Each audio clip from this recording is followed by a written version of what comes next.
Shalom అలేకిం, షాలోమ్ అలేకిం, షాలోమ్ అలేకిం. Topic for today is God's promises fulfilled only by God's power. దేవుని శక్తి చేత దేవుని వాగ్దానాన్ని నెరవేర్చబడతాయి. The text is from Paul's episode in Romans chapter 4 verses 18 to 25.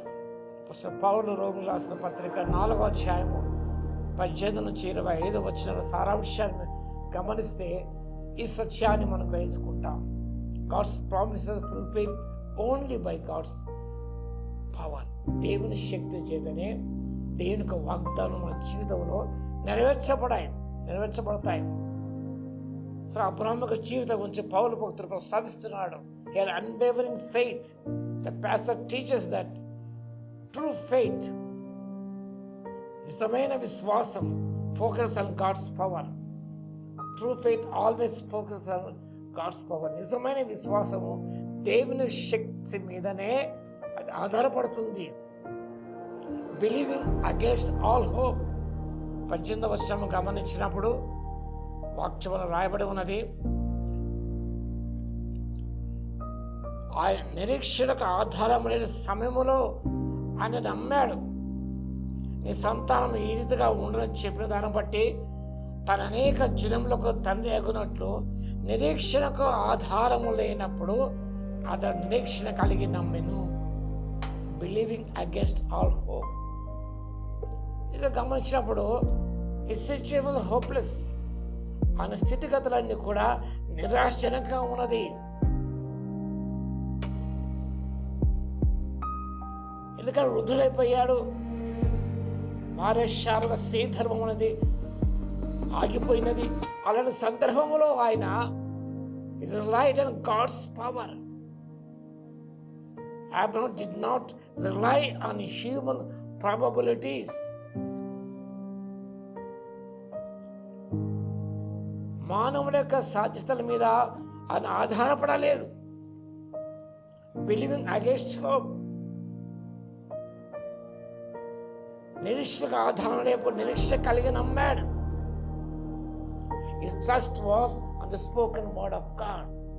ఆయన విశ్వాసం అనగా దేవుడు సెలవిచ్చిన మాటను ఆయన నమ్మాడు. ఏమాత్రం కూడా విశ్వాసమందు ఆయన బలహీనుడు కాకని దేవుని వాక్యం సెలవిస్తుంది. బలహీనుడు కాక ఆయన ఫేస్ ద రియాలిటీ, సత్యాన్ని గ్రహించాడు. భౌతిక పరంగా శారీర సంబంధంగా ఆయనకున్న limits and limitation గ్రహించుకున్నాడు.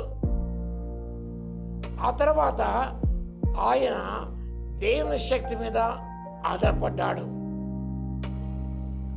Faith does not require ignoring reality. He did not let the facts overshadow God's promises. దేవుని యొక్క వాగ్దానం నమ్మాడు, విశ్వసించాడు. and here came his doubt. అనుమానాలు కూడా ఆయన ఏమాత్రం సందేహింపకని వాక్యం చూస్తున్నాం. ఏమాత్రం కూడా సందేహింపక 19వ వచనం, అది విశ్వాసమందు బలహీనుడు కాక రమారమి ఆయన 100 ఏళ్ల వయసు గలవాడై ఉన్నప్పటికీ ఏమాత్రం కూడా ఆయన అవిశ్వాసం అన్న దేవుని యొక్క వాగ్దానం గురించి సందేహింపక 20వ వచనం, has no doubt at all. కాబట్టి ఆయన దేవుని మాట నమ్మాడు, విశ్వసించాడు.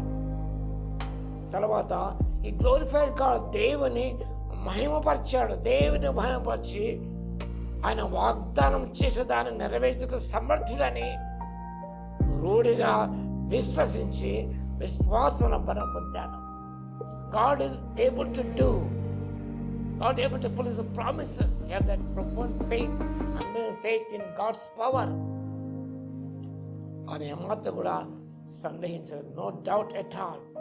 చాలాసార్లు సందేహిస్తుంటాం మనం, ఇవి నెరవేరవా, ఇవి జరుగుతాయా, జరగవా అనే సందేహాలు మనలో కోకలుగా మనకు ఉంటాయి.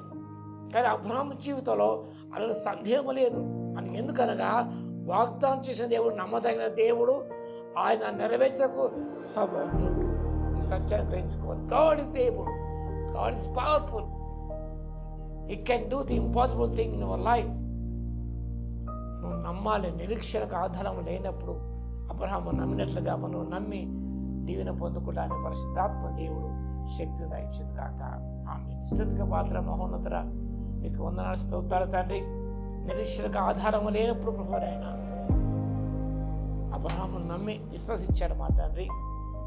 మీ వాగ్దానములు మీ శక్తి ద్వారానే నెరవేర్చబడతారని గ్రహించి మా ప్రభువా మీ ముందుకు సాగుటకు సహాయం దయచేయమని యేసయ్య నామమున ప్రార్థించి వేడుకొంచున్నాను తండ్రి. ఆమేన్.